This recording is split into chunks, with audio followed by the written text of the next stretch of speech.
Hi everyone. Today we will be going over 11 Excel tricks to improve your PPC life. This will be hosted by 3Q Digital and Hannafin Marketing. We're very excited for this webinar. Uh, it will be presented by Oliver Eldridge. He's a Director of Internal Learning and Development at 3Q Digital. And myself, Jacob Brown. I'm an account manager at Hannafin Marketing. I also blog for PPC Hero. You can talk about this webinar with the hashtag ThinkPPC, and you can include Oliver at 3Q Digital or myself at Jake Brown PPC. Also, after the webinar, we will be going over a Hero Comp sneak peek as well, so stick around for that. So we're going to start off here with a live poll question. The first question we have here is, how long have you been in PPC? So just to get a feel for how long our audience has been in PPC. A, if you've been in PPC for less than a year. B, if it's been 1 to 3 years. C, if it's been 3 to 5 years. And D, if it's been 5+ years. Oliver, how long have you been in PPC for? I started paid search in 2007. I've been primarily focused on PPC analytics with some background in SEO and display as well. Nice. Yeah, I myself have actually been in paid search since 2012. I started as an intern at an agency in Columbus, Ohio. I then switched over to in-house management, and now I work at an agency at Hannafin Marketing, and been here for around a year and a half. So it looks like the results are in, and it looks like around 1 to 3 years is the most common answer, but pretty well balanced, as that's at 39% of the audience. 22% of the audience is 3 to 5 years, and 21% is less than a year. So we got a good balance here of experience in paid search. Oliver, you want to go ahead and ask the second question here? Yeah, it sounds great. So for our second question, we're interested to understand how you manage your paid search accounts, whether you do that on your own, whether you're part of a team that manages them, whether it gets outsourced, or whether you're currently rethinking how your account is getting managed right now. Yeah, for sure. I've been actually in-house and at an agency, obviously, and also at agencies I've worked with in-house teams. I've been on the other side where I was in part of the in-house team, and we worked with an agency. So there's all sorts of ways you can manage your accounts, and you can definitely collaborate and work with multiple groups of people. So it looks like around 49% of our audience manages their accounts themselves, and 46% are part of a team that manages it. So that's a huge bulk of the audience, obviously. So let's go ahead and hop into the Excel tips we have to present here today. The number one tip we're going to suggest here is the quick keyword tool. And you'll see these links on the bottom of your screen here with the PPC Hero logo. What these are blog posts that I've previously written on these individual tools. So if at any time you kind of feel like you need to learn more about the tool that I'm presenting in this webinar, you can kind of read a little more in depth about it through our blog. So the first one is the quick keyword tool. Some key benefits to this tool is a quick setup in Excel. So it's just one formula, very easy to set up, and it's also very easy to use. You just have two lists, a list of categories, a list of modifiers, and it'll create your keyword list from there. It's usually utilized after you've done your keyword research and you kind of have an idea as to what kind of keywords you want to utilize within your account. So here's how the setup is. As you can see here, B is your categories column, D is your modifiers column, and then you have column F there where it puts it all together. It's a really long formula that you utilize, but if you just put this formula in column F that you see here on your screen and drag it all the way down column F, what this formula does for you is it continues to create keywords as you add categories or modifiers. So for example, let's say that you want to add bookkeepers to your categories. So once you add bookkeepers to your categories, the column F automatically generates bookkeeper services, bookkeeper agency, bookkeeper agencies, and bookkeeper firm on your keyword list here. So it's definitely a useful tool to come up with a complete list of keywords, utilizing two lists that you know you want to utilize for your account. So we'll move on here to the second one. This is another easy one to set up in Excel. It's what I call the calendar reporting tool. So basically, after the first 7 days of the month, this tool works great for when your account sees more spend in certain days of the week than others. So obviously, in a lot of industries, they'll see kind of a lower spend amount on Saturdays and Sundays. A business-to-business model. There's not a lot of traffic coming in on Saturdays and Sundays, so when you're budgeting, obviously you want to take that into consideration, and that's kind of what this sheet does for you. So if we move forward here, we can kind of show you how that works. And what I did here was just kind of included the formulas from the second Tuesday moving forward. So it's basically a very simple formula. Obviously, the sheet here is set up like a calendar, so it's exactly how your calendar would be set up.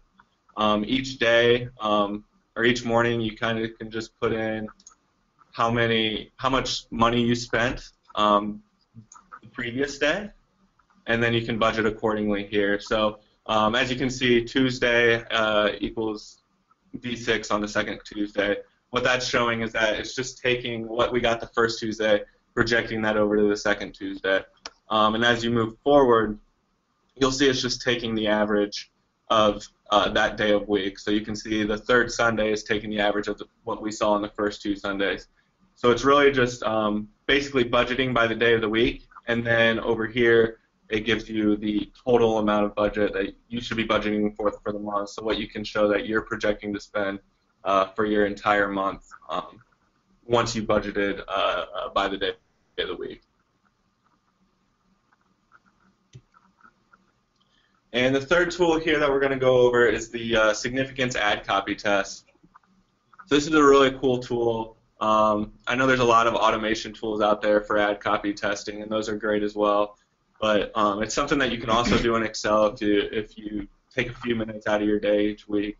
You can set this up in Excel where it just gives you significance levels when you're comparing your test ad copy to your control ad copy. The great thing about this is that you can utilize pivot tables in order to do ad copy.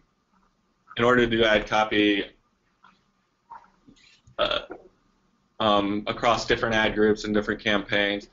So if you are trying to run a test through multiple ad groups, you can utilize labels within the user interface in Google, and then once you download all of your ads, you want to include that label in the download, and then you create a pivot table off of those labels. So this will make it so you can then run this ad copy test off of that pivot table. So here what this shows is I utilized the labels as my pivot table. So I labeled all my ads with either control or test, according to if they were obviously in the test group or the control group. So here you can see that the test is taking the revenue per impression. So that's just what this particular client wants.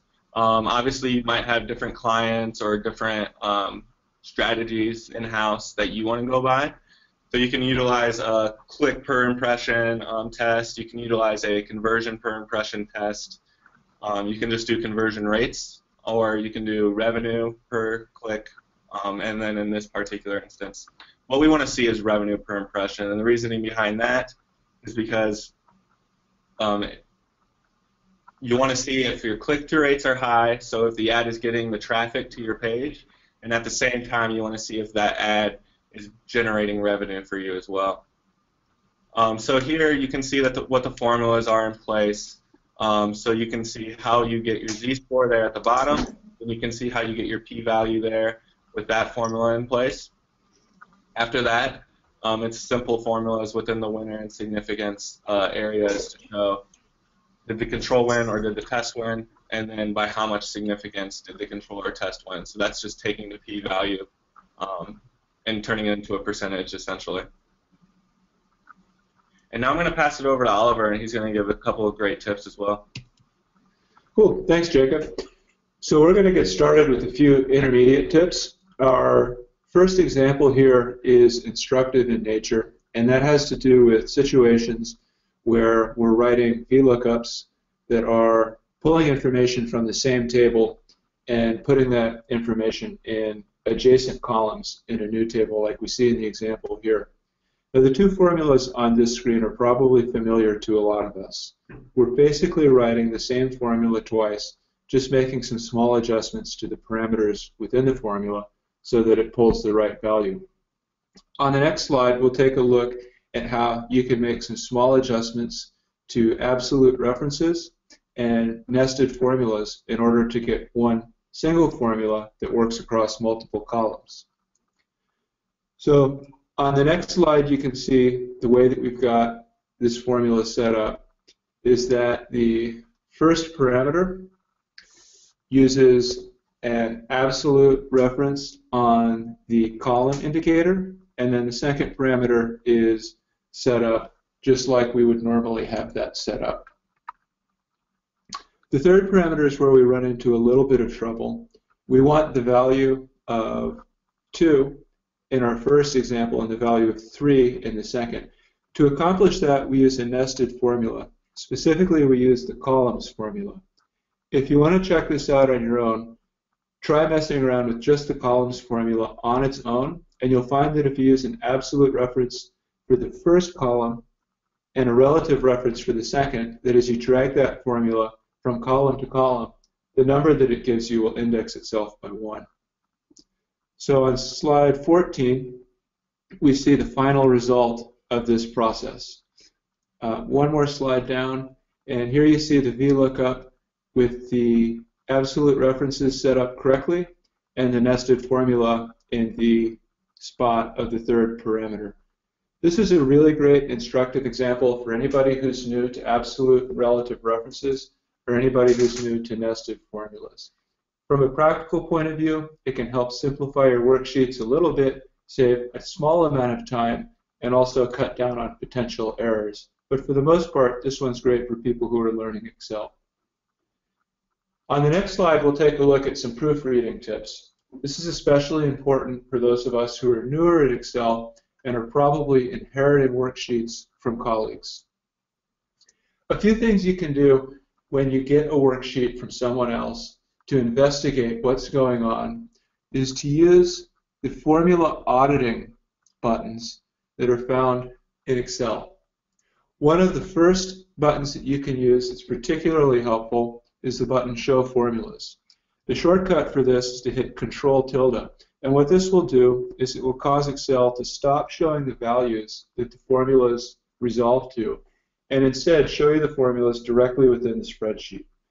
So again, if you're proofreading a larger spreadsheet or trying to understand how everything fits together, this can be a really helpful way of looking at things and comprehending what's going on. On the next slide, we see two more ways that you can use these buttons. The button Trace Dependence will show you which cells are being used by the cell that you clicked on. An easier way to do that is to simply click on the formula bar. You've probably noticed that when you click on the formula bar, it will highlight the cells that your current formula is pulling from. This can be really useful if you're trying to make sense out of a formula that seems to be working incorrectly. Something that seems to be slightly less well known is the Trace Dependence button. This is super helpful if you're reorganizing how a workbook is set up and you're contemplating deleting some data. If you're in that situation, you're probably curious as to whether the data that you're about to delete is being used by some other portion of your worksheet. The Trace Dependence button will show you exactly which other formulas in your workbook are using the data that you highlighted. So this can give you the confidence that you need to delete some information, knowing that you're not going to mess up other formulas on your worksheet. So from here, we'll shift gears a little bit and plant some seeds that will be used in our final two tips. So on the next slide, what we want to cover are dynamic ranges. A lot of you are probably familiar with named ranges. They can be extraordinarily useful if we plan on referencing the same range of data over and over again throughout a workbook. But what happens when the range of data that you want to reference is dynamic and changes itself? For example, in a graph where we're constantly adding new information each month. A dynamic range like you see here can help you solve that problem. To get this to work correctly, we'll use two separate formulas, the offset formula and the count formula. On the next slide, you see an example of how the offset formula works. The first parameter is a simple starting point. And the second and third parameter we actually won't use in this example, but we'll cover them anyways. The second and third parameter will move from your starting point to another spot. This is useful in other applications. In the example on the top half of this screen, you can see what would happen if we started in cell A1 and moved down one row and over 3. We would end up in position D3, where the 9 is. This small typo there, we would have wanted to have started in A2 at the beginning of the table, not in the header row. Now the bottom half of this screen shows part of this formula that we'll take advantage of. So when we go to fill this out in a couple minutes, we'll use the first parameter and then we'll include zeros as the second and third parameters. The fourth and fifth parameters will define a range that we want to return. So in the event that you're creating a named range, this is extraordinarily helpful. In this example here, we'll start with a height of 1 row, and a width of 5 columns, like you see highlighted here. So if we use this offset formula in a named range, we would have a range that had a height of 1 column and a height of 1 row and a width of 5 columns. So far this is static. But on the next slide, we'll introduce a formula that we can nest within the offset formula to give it a dynamic feel. The way this works is we'll use the count formula. The count formula will simply count the number of cells within a range that contain numbers. So you can see that being applied on the bottom half of this slide, where we're counting the number of cells within our table here that contain numbers. So as this table gets filled out, the offset formula will be referencing a larger and larger range, and that will be reflected in the named range that will be defined by it. So we'll come back to this in a few minutes and see how we can apply these dynamic ranges in a graph to get the graph automated so that it updates itself. From here, I think we've got our third poll question. Sure, I can take this one over, Oliver. So the third poll question is, how do you currently view Excel? So either A, it's evil but necessary. B, full of potential. I don't yet know how to use. C, an awesomely powerful tool. D, awesomely powerful yet still very evil. Or E, I don't use Excel at all. I think Oliver and I kind of agreed that D would be both of our answers here. It's an awesome and powerful tool, but at times it can be pretty evil. What do you think, Oliver? Yeah, I'm definitely on board with that. It's one of my favorite tools, but it can definitely get the best of you. Yeah, it can take up your whole day at times. So it looks like our audience agree that it's an awesomely powerful tool, or it's full of potential. Not very many people see that it's evil. Around 24% say it's awesomely powerful yet still very evil. So there's 24% of our crowd that agree with us, Oliver. If you don't think that Excel is evil, maybe a good recommendation is to try to push your limits and learn some formulas that you're not currently aware of, or build out a workbook that you think isn't possible. That might persuade you into thinking that it's a little more sinister. For sure. When we move into some of these other ones, other tools that we utilize, I think they'll see why evil is a word that comes into play for us at times. So speaking of those tools, here is our seventh tool that we decided to share today, and that would be for account build-outs. So this is an account build-out Excel sheet. It's extremely helpful for ease of account structuring. It's very easy to use to add keywords, and for overall account organization, once you implement the campaigns that you create with this tool, it really helps with organization and reporting moving forward.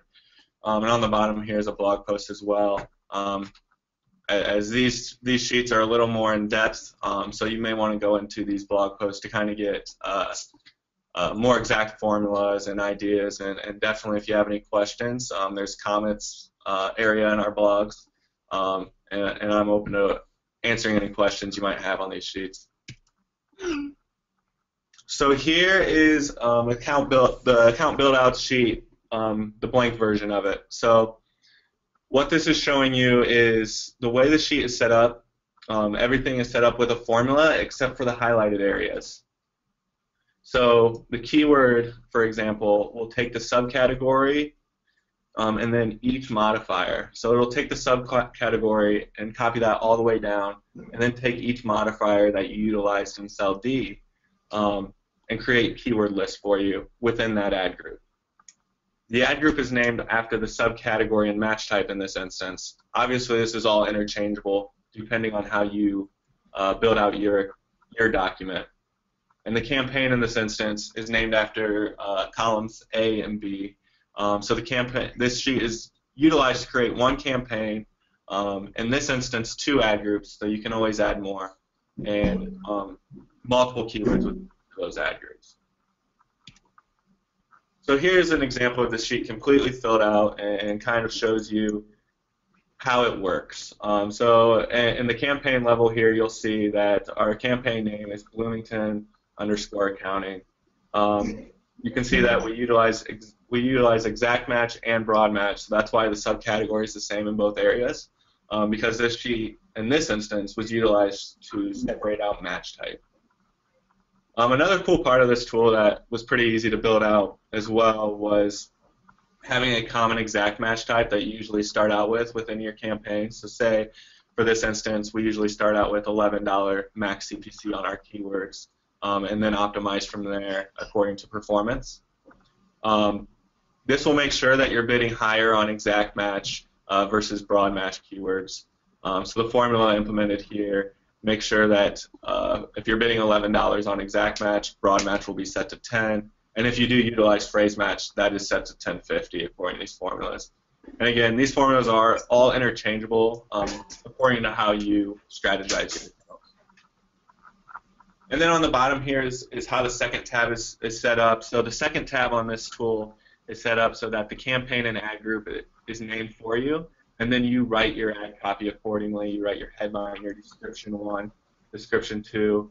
What those counts are just a Lin formula. So it equals Lin and then the cell that the headline's in. That's just to make sure that you count under 25 characters within the headline and under 35 characters within the description lines here. And the great part about this sheet is how to implement from here to the editor. So if you copy and paste from the keyword over to max CPC and you copy this straight into the editor, it makes it really easy to implement from there. So once you copy and paste this into the editor, then you can post your changes, and it's as simple as that.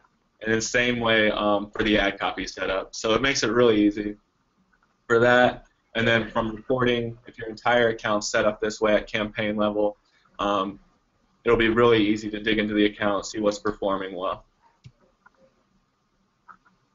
And like I said, on these, I'm not going too in-depth on the formulas themselves. The articles actually do, so if you read the articles, that's going to help if you want to build one of these out yourselves. The 8th tool we're going over is a bid change sheet. So this is a bid change sheet focused around CPL goals. Obviously, this is going to save you time each week if you're currently doing manual changes, and if you're currently doing complete automation, it gives you more say in how you want to focus your bid changes. So it's kind of a tie between manual and automation, and that's what makes it such a great tool. So the way it's set up is you would just need to download a keyword list with these categories. So you would need the keyword, the campaign, the ad group, your max CPC, match type, clicks, impressions, costs, conversions, in this case I call leads, and your average position. You'll copy and paste that into the first tab right underneath the column in that area, and then you'll put in your CPL goal and your max bid change percentage. So what that is just basically how much you're willing to raise or decline your bid. If you're willing to go up 20% or down 20%, you would throw 20% into that cell. So here's kind of how it works. This is just kind of building out what the if statement within this sheet is showing. I'm not going to show you the complete if statement in this presentation. The article does have the complete if statement, but it didn't fit on a slide actually. So it's a pretty long statement, obviously, because it takes all of this into consideration.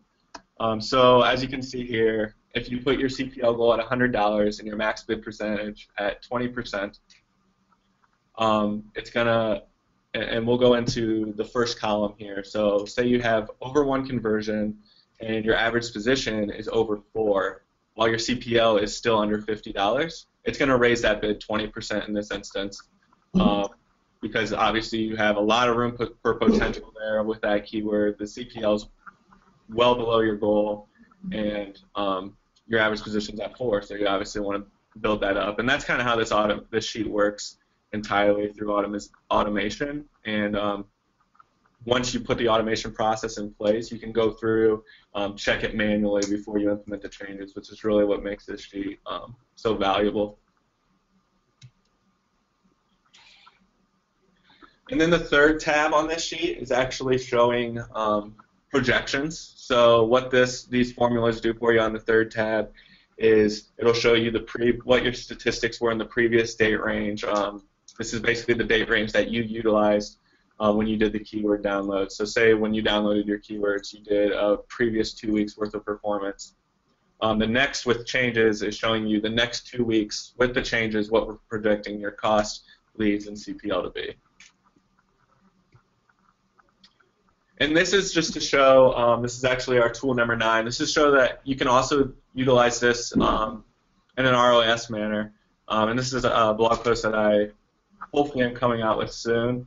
Currently there's only a CPL one, but this is just kind of to show you that once you dig into the CPL sheet, how you can make the changes if your goal is more ROAS focused rather than cost per lead focused. So you can see in this instance, if your ROAS is at 100% goal, so you just want to be profitable in this instance, and you're seeing a 200% ROAS on a keyword that's an average position for, it's going to raise your bid 20%. So that's kind of how this sheet works, and all the way down this formula grid, you'll see how the if statement will make changes accordingly to your keyword performance. And from there, I'm going to pass it back over to Oliver with our 10th Excel tool. Cool, thanks, Jacob. So for the 10th tip here, we're going to utilize the dynamic ranges that we covered in the beginning here. The goal is to create a graph that updates itself as you drop more and more data into the table that powers that graph. This is particularly useful with a newer client where the option of a rolling 12-month graph isn't even available yet. This can save a significant amount of time when you're able to apply this technique to a recurring report, and it also increases accuracy by eliminating the necessity to go in and manually update a bunch of fields. So in the next slide, we'll see how we're going to go about doing this. We'll use the name manager to create different named ranges for our chart axis and for each value within the chart that we want. So you can see here the skill being applied is the combination of the offset formula with the nested count formula for each one of these. When you go to define the axis, you want to apply the count formula to one of the rows that contains data within the table. If we applied the count formula to the row that contained all of the labels, we'd be in trouble because it would automatically pick up every single month, not just the number of months that contain data currently. So once we have these three things filled out, we'll move along to the next slide. What we're looking at here is a simple graph that we've set up. So you can set up a graph just like you want it, and then what we'll do is we'll come in and we'll automatically define the series values and the axis value. Now this is one of those places where Excel can be a little bit evil. If you try to apply this technique in the chart data range field, what you'll find is that the value that your dynamic range has will be translated into whatever static value it currently had. So the technique will not work. Another thing that will happen is that if you apply this technique to the axis first, and then you subsequently have series values of different sizes, the axis will also redefine itself as a static value. So the way that we want to do this is start on the left with the series values. We'll click on Edit for Spend and Revenue, and in each of these cases, we'll define the series value by using the name of the named range that we created. After we've defined all of the series values, only then will we go back and redefine the axis value. If you're ever troubleshooting one of these graphs, the first thing to do is go and check on that axis value. If you updated data in your table in a strange fashion, it's possible that the axis decided to redefine itself. That's one of the most time-saving tips that we have out here, and it's something that we like to apply to all of our reports that contain graphs that get one additional month of data as time goes on.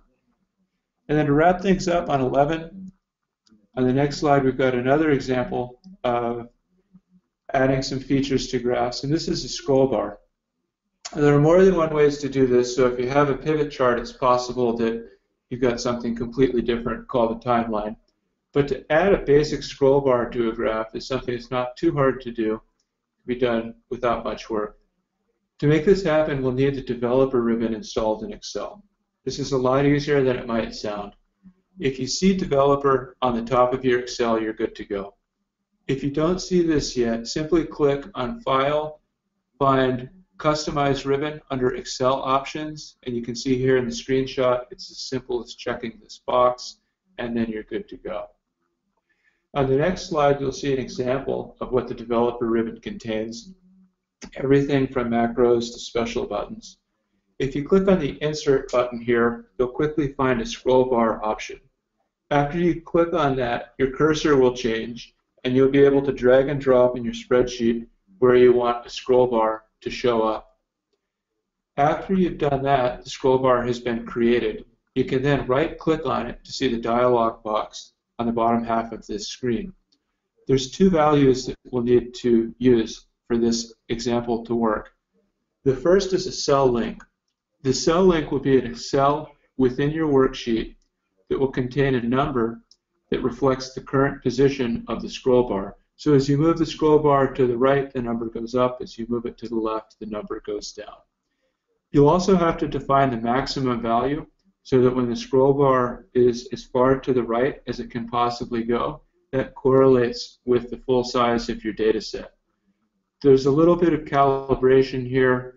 I'll leave it to you guys to figure this out on your own, but essentially the maximum value should be the maximum possible data points within your data set minus the size of the graph. So in this example, if we were setting this up for a report that had 31 days worth of data and the graph showed 7 days at a time, we would only want the scroll bar to go as far as 24. So when the scroll bar was maxed out, plus the size of the graph, you have 31 on the far right of the graph. Okay, so diving into the good stuff, how to actually set this up. We see here a table. This table at the top half of this screen has spend and revenue values that are defined by some if formulas. The date range is where the scroll bar comes in. We'll use a minimum date value that you see on the left, and then the cell link points to the cell labeled scroll bar value. On the bottom half of this screen, Control tilde, you can see the formulas that populate the date range. The date is defined by the minimum date plus the scroll bar value, and then each subsequent row is equal to the date above it plus 1. Pretty simple. And then on the next slide, you can see the result of this.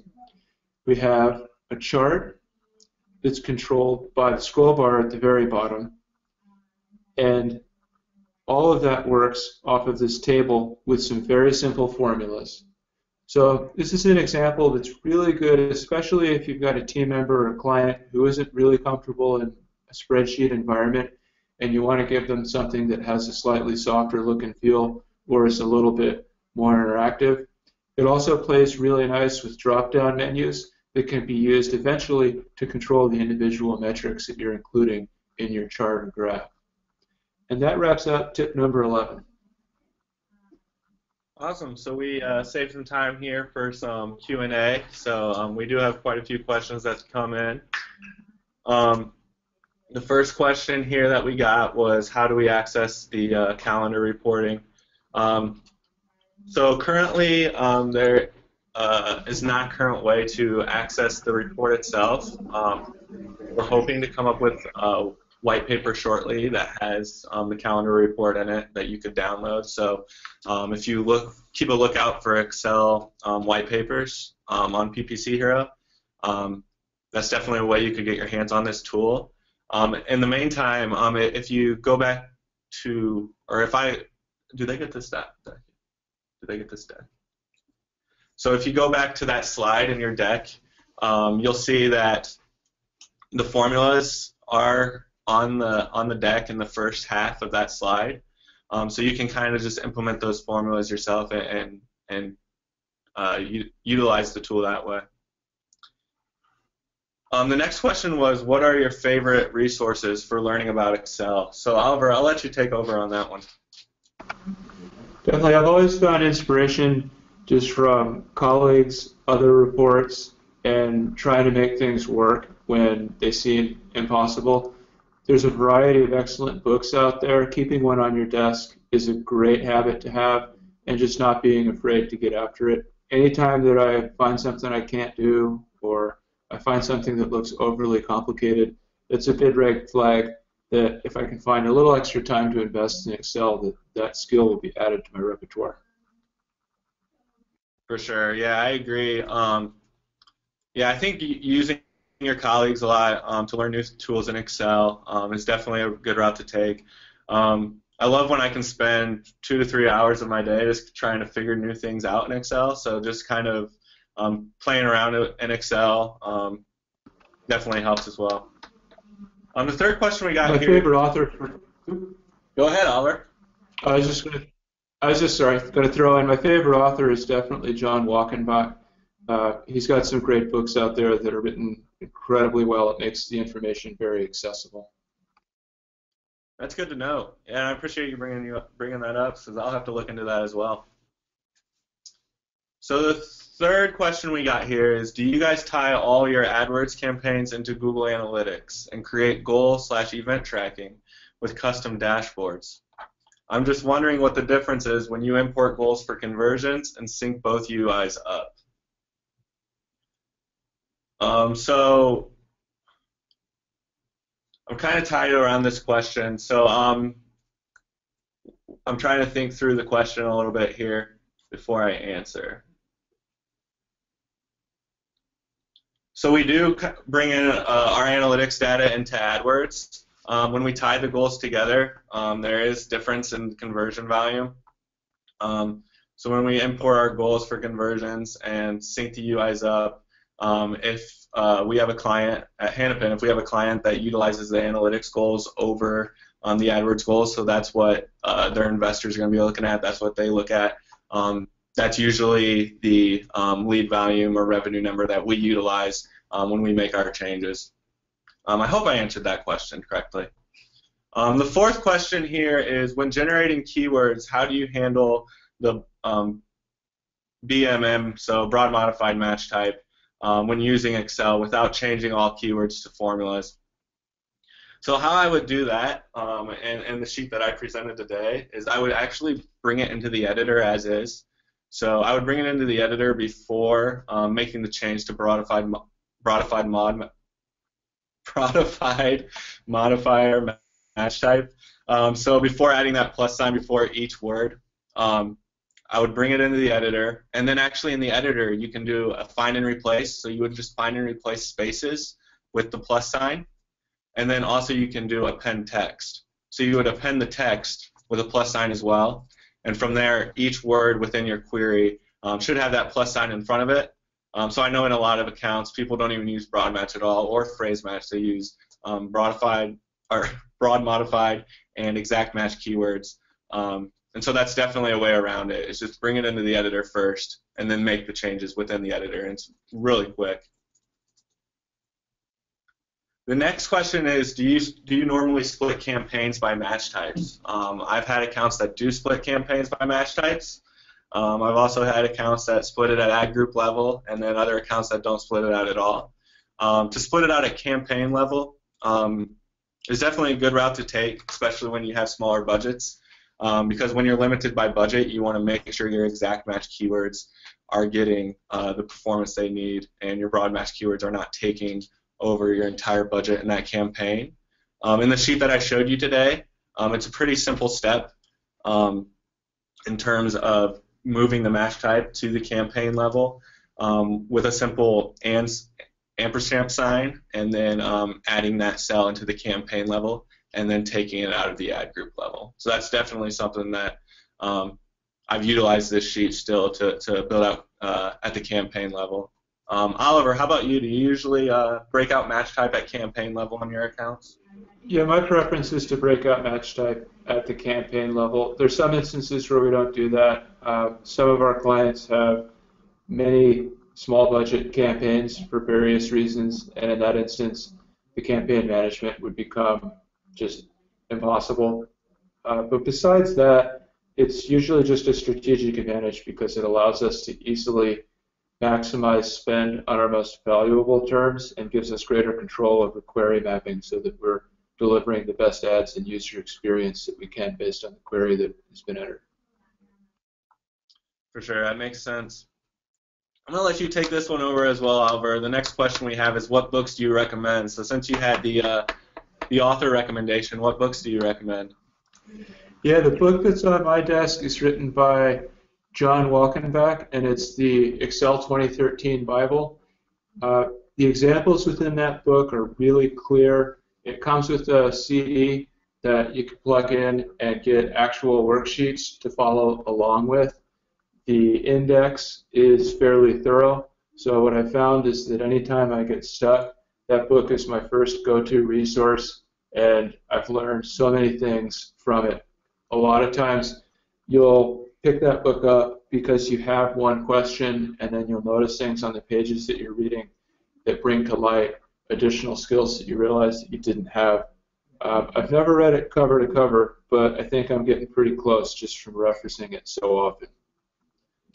Awesome. Yeah, and can you repeat the name of that book? I'm going to write it down myself. Yeah, the title is Excel 2013 Bible. The author is John Walkenbach, Walkenbach. In my opinion, he's one of the easiest authors to read, one of the most instructive. He's definitely my favorite. Awesome.